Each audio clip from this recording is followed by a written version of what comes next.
ഇന്നൊരുപാട് കുടുംബങ്ങളിൽ ഒരുപാട് മാതാപിതാക്കൾ നെഞ്ചുപൊട്ടി ജീവിച്ചുകൊണ്ടിരിക്കുകയാണ്. വാട്ടിന്ന് വാങ്ങുന്ന അല്ലെങ്കിൽ പൂരപ്പറമ്പെന്ന് വാങ്ങുന്ന കളിപ്പാട്ടങ്ങൾക്ക് പോലും 100 രൂപയുടെ വിലയുണ്ടെങ്കിൽ അവനവന്റെ വീട്ടിന്റെ അകത്തുള്ള മാതാപിതാക്കൾക്ക് 1 രൂപയുടെ വില പോലും കൊടുക്കാതെ മനസ്സ് കരഞ്ഞ് കണ്ണ് നിറഞ്ഞ് ജീവിക്കുന്ന 100 കണക്കിന് മാതാപിതാക്കൾ ഇന്ന് നമ്മളെ കുടുംബത്തിലുണ്ട്. ഞാനൊക്കെ പറയാറുണ്ട്, പണ്ട് കാലത്ത് യത്തീംഖാനകൾ സർവം തുടങ്ങിയിരുന്നു. എല്ലാ പ്രസ്ഥാനക്കാരും യത്തീംഖാന തുടങ്ങി അല്ലേ? എത്ര യത്തീംഖാനയാണുള്ളത്? യത്തീംഖാനയിൽ മക്കളില്ലാത്തത് അപ്പ പ്രശ്നം. ഇപ്പൊ രഹസ്യമായിട്ട് ചില മുസ്ലിം കുടുംബങ്ങളിൽ നിന്ന് ആൾക്കാർ ചോദിക്കുന്നത് എന്താണെന്നറിയോ?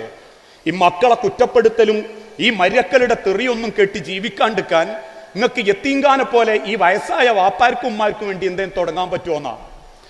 എത്ര പേരാ കുടുംബത്തിന്റെ ഉള്ളിൽ വേദനിച്ച് ജീവിക്കുന്നത്? എത്ര ആളുകളാ മനസ്സ് വെറുത്ത് ജീവിക്കുന്നത്? ഞാൻ പറയാറുണ്ട്, ഒരു ഉമ്മാക്കും വാപ്പാക്കും 8 മക്കളെ നോക്കാൻ ഒരു പ്രശ്നവുമില്ലായിരുന്നു. ഒരു കണക്കും ബമ്മന്റെയിലും വാപ്പന്റെയിലും ഉണ്ടാവില്ല. ഈ കൂട്ടത്തിൽ 4-5 മക്കളൊക്കെ ഏട്ടന്മാരും അനിയന്മാരും ഒക്കെ ഉള്ളവരൊന്ന് ചിന്തിച്ചു നോക്കി. ഒന്നുമില്ലാത്തൊരു കാലത്ത് നിങ്ങൾ 5 ആളെ പോറ്റാൻ ഒരു കണക്ക് എഴുതി വെക്കാത്ത വാപ്പയും ഒരു കണക്കും വെക്കാത്ത ഉമ്മയ്യ. പക്ഷെ വാപ്പ മരിച്ചു ഉമ്മ ഒറ്റക്കായി, ഉമ്മ മരിച്ചു വാപ്പ ഒറ്റക്കായി. മക്കൾക്ക് കണക്ക് അവിടെ തുടങ്ങും. മക്കളെ കണക്കുണ്ടാവും 3 മാസത്തേക്ക്, 5 മാസത്തേക്ക്, 2 മാസത്തേക്ക് കൃത്യമായിട്ട് കണക്കുണ്ടാവും. അതുകൊണ്ടാണല്ലോ ഇന്ന് വാപ്പാന്റെ സ്വത്തൊക്കെ വീതിച്ചതിന് ശേഷം ഉമ്മ ഒരു കോലായിട്ട് ഇങ്ങനെ നിൽക്കും. ഉമ്മനപ്പം എന്താ ചെയ്യുക? ആ ഉമ്മാനപ്പം എന്ത് ചെയ്യുന്നു ചോദിക്കുമ്പോൾ ഒരുത്തനൊരു അഭിപ്രായം പറയും, ഇളയൻ ഓന്റെ വീട്ടിൽ നിൽക്കട്ടെ, കാരണം തറവാട് ഓനാണല്ലോ കൊടുത്തതെന്ന്. ഇതൊക്കെ അപ്പൊ ഒരു നാട്ടുകടപ്പ്. അത് ഏത് നാട്ടുകടപ്പാന്ന് അള്ളാഹു അല്ലട്ടോ, അള്ളാഹിന്റെ ഖുർആനിലും ഹദീസിലും അതില്ല. അതിന്റെ അർത്ഥം അവർ നോക്കണ്ടെന്നല്ല, എല്ലാവർക്കും ബാധ്യത ഉണ്ട് എന്നാ. അതും മക്കൾക്കും ആ ബാധ്യത. രണ്ടാമത്തെ ഒരുത്ത മധ്യസ്ഥന്മാർ അമ്മമാര് വരും, അല്ലെ എളാപ്പാര് മൂത്താപ്പാര് വരും. അവരൊരു തീരുമാനം എടുക്കുന്നത് 3 മാസം മൂത്താന്റെ വീട്ടിൽ നിൽക്കട്ടെ, 3 മാസം ഇവന്റെ വീട്ടിൽ നിൽക്കട്ടെ, 3 മാസം അവളും കൊണ്ടുപോട്ടെ, 3 മാസം അവളും കൊണ്ടുപോട്ടെ. 3 മാസം തികയുന്നതിൻ്റെ ഇടക്ക് അത് ആളുകൾക്ക് മടുപ്പായി തുടങ്ങും. പ്രിയപ്പെട്ടവരെ, ബന്ധങ്ങളാണ് നാളെ പടച്ചോന്റെ അടുത്ത് നമുക്ക് ഏറ്റവും ഉപകാരപ്പെടുക. അതുകൊണ്ട് തന്നെ നമ്മൾക്ക് വേണ്ടി പ്രാർത്ഥിക്കുന്ന മക്കൾ ഉണ്ടാക്കണമെങ്കിൽ അതൊരു സുപ്രഭാതത്തിൽ അടിച്ചും പഠിപ്പിച്ചും ഉണ്ടാക്കാൻ പറ്റുന്നതല്ല. നമ്മളെ ജീവിതം കണ്ടിട്ടും നമ്മളെ പെരുമാറ്റം കണ്ടിട്ടും നമ്മളുടെ സ്നേഹം കണ്ടിട്ടും മക്കൾ നമ്മളെ കണ്ട് വളരണം. നമ്മളെ മാതാപിതാക്കളെ നമ്മൾ സംരക്ഷിക്കുന്നത് കണ്ടിട്ട് മക്കൾ നമുക്ക് വേണ്ടി സംരക്ഷണം ഒരുക്കണം. രണ്ടാമത്തതാണ് സ്വതക്കത്തുൻ ജാരിയ, നിലനിൽക്കുന്ന ദാനധർമ്മം. ഇതുപോലെയുള്ള സ്റ്റിംസ് പോലെയുള്ള, അതല്ലെങ്കിൽ ഇതുപോലെയുള്ള ഒരുപാട് അരുതാലയങ്ങൾ, ജീവകാരുണ്യ പ്രവർത്തനങ്ങൾ നിങ്ങൾ ആലോചിച്ചു നോക്കൂ. ഇന്നും കേരളക്കരയിലുള്ള പല ആളുകളുടെയും രോഗത്തിന്റെ വ്യാപ്തി അവര് പോലും അറിയാത്തത് എന്തുകൊണ്ടാ? ഇതുപോലെ നിസ്വാർത്ഥരായ ചില പ്രവർത്തകന്മാരും വഖഫ് സ്വത്തുക്കൾ കൊടുത്ത അള്ളാഹുവിന്റെ കബറ് മാത്രം പ്രതീക്ഷിച്ചിരുന്ന മുൻകാലഘട്ടത്തിലുള്ള പുണ്യവാന്മാരായ ആളുകളുടെ മനസ്സും പ്രാർത്ഥനയുവാ.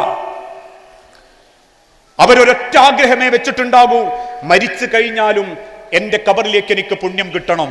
നാളെ അള്ളാഹുവിന്റെ അരികിൽ ചെല്ലുമ്പം പടച്ചോൻ ചോദിക്കും. ചില ആളുകളോട് അള്ളാഹു ചോദിക്കുന്നൊരു ചോദ്യം ഹബീബായ പ്രവാചകൻ സല്ലല്ലാഹു അലൈഹി വസല്ലം പഠിപ്പിച്ചിട്ടുണ്ട്. അള്ളാഹു ചോദിക്കും ചിലരോട്, അല്ല ഞാൻ രോഗിയായി കിടന്നിട്ട് എന്തേ നിങ്ങൾ എന്നെ സംരക്ഷിക്കാത്ത? ഇനി ഒന്ന് സന്ദർശിക്കാൻ പോലും നിങ്ങൾ വന്നിട്ടില്ലല്ലോ. അത്ഭുതത്തോടെ അടിമകൾ തിരിച്ചു ചോദിക്കും, യാ റബ്ബി അൻത മരീം, റബ്ബേ നീ രോഗിയാവുകയോ? ഞാൻ അറിഞ്ഞിട്ടില്ലല്ലോ. അള്ളാഹു തിരിച്ചു ചോദിക്കും, നിന്റെ നാട്ടിൽ, നിന്റെ കുടുംബത്തിൽ, നിന്റെ പ്രദേശത്ത് ഒരു അസുഖബാധിതനുണ്ടായിരുന്നു, അവനെ കാണാനോ സഹായിക്കാനോ എനിക്ക് നേരം കിട്ടിയിട്ടില്ല. വഅന, ഞാനായിരുന്നു അത്. കാരണം ഓരോ രോഗവും അള്ളാഹുവിന്റെ പരീക്ഷണ. ഞാൻ പറയാറുണ്ട്, നമ്മളൊന്ന് രോഗിയാവാൻ അധിക സമയം വേണ്ട. ഈ ക്ലാസ് ഒക്കെ കഴിഞ്ഞ് വീട്ടിൽ ചെന്ന് നാളെ നേരം വെളുക്കുമ്പോൾ ആഞ്ഞു വലിക്കുന്ന ശ്വാസത്തിന്റെ കൂടെ വാരിലിന്റെ ഉള്ളിൽ കൂടെ ഒരു കുത്തിപ്പറയുന്ന വേദന. പാനൂർ അങ്ങാടി കാണിച്ചപ്പോ അല്ലെങ്കിൽ ഡോക്ടറെ കാണിച്ചപ്പോ ഡോക്ടർ പറഞ്ഞു, നിങ്ങൾ ഒരു കാര്യം ചെയ്യുന്നു, മൈത്ര ചെന്ന് കാണിച്ചു.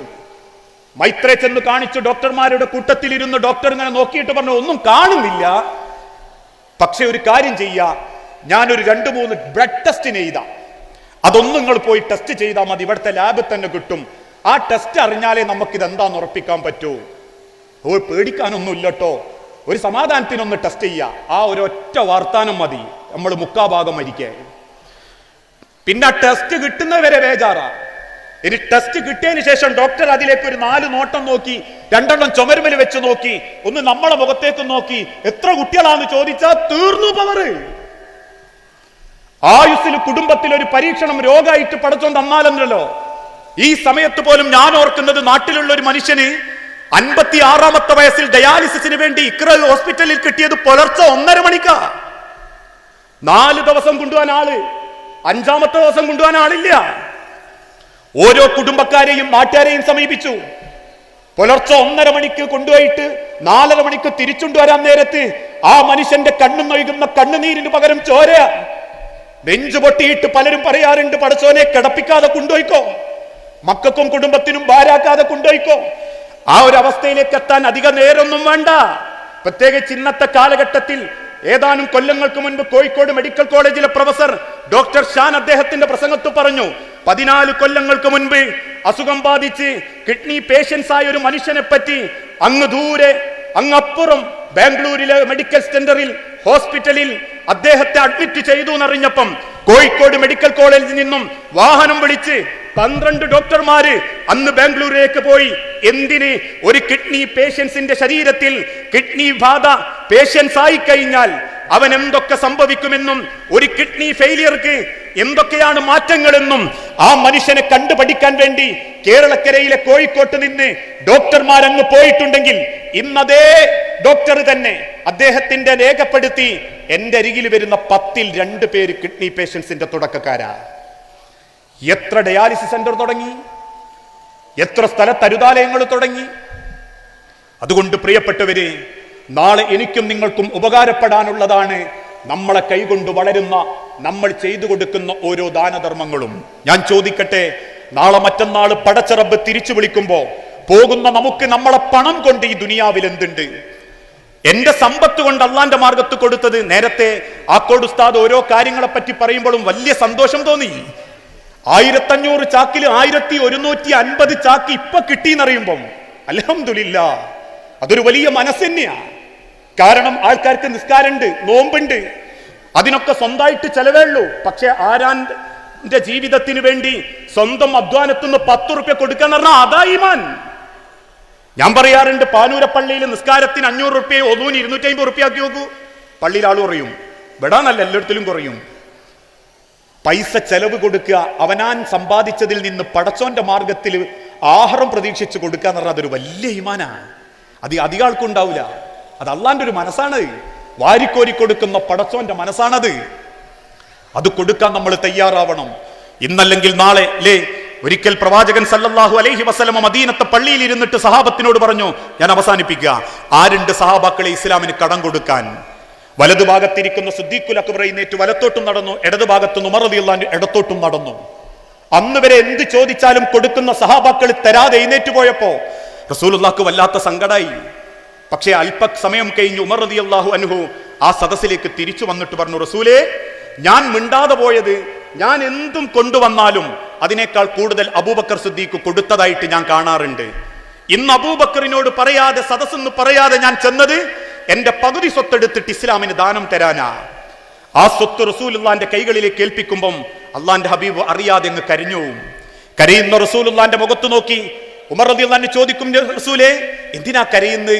ഞാൻ ഈ തന്ന സ്വത്ത് കണ്ടിട്ടാണോ? റസൂലുള്ള പറയൂ, അല്ല ഉമറേ, ഞാൻ കരഞ്ഞു പോയത് എന്തിനാണെന്നറിയോ?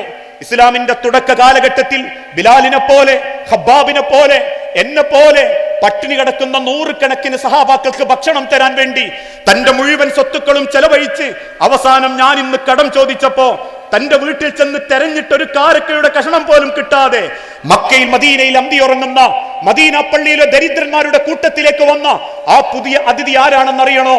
എന്റെ അബൂബക്കറിന്റെ കയ്യിൽ കുടിക്കാൻ പച്ചവെള്ളമല്ലാതെ മറ്റൊന്നുമില്ല എന്ന് വന്ന് പറഞ്ഞിരിക്കുന്ന ഇരുത്താണ് ഉമറെ എന്റെ അബൂബക്കർ. ആ അബൂബക്കറിനെ കാണുമ്പോ ഞാൻ എങ്ങനെയാ ഉമറെ കരയാതിരിക്കുക? അത്ര അവർ കൊടുത്തിരുന്നു അള്ളാഹുവിന്റെ മാർഗത്തിൽ.